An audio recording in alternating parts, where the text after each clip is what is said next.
Le barbecue est de sortie, les amis aussi.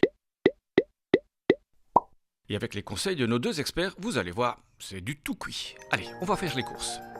Pour un repas classique, on conseille environ 100-125 g de viande, ce qui est une quantité relativement faible et qu'on risque en effet de dépasser au cours d'un barbecue.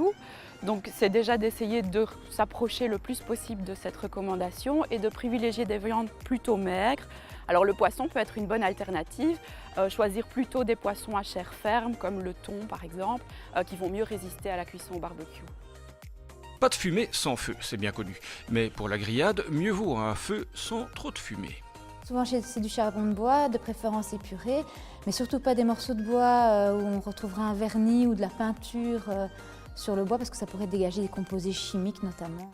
Et maintenant, on passe aux sauces sérieuses, aux choses sérieuses. La marinade, c'est intéressant et c'est important puisque ça va permettre de limiter la production de substances cancérigènes au cours de la cuisson.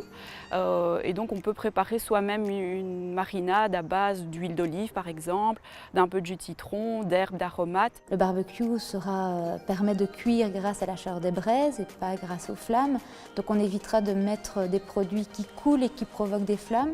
On a des composés chimiques cancérigènes qui pourraient être produits.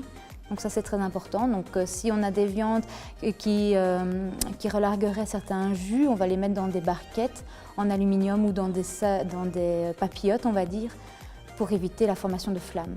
5 fruits et légumes par jour, c'est le code santé de l'Observatoire. Pour les légumes, pas de souci. Pour les fruits, c'est un peu plus compliqué.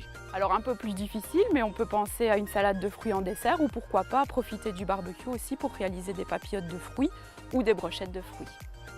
Voilà, c'est prêt. À table! Ah oui, et qu'est-ce qu'on boit avec ça?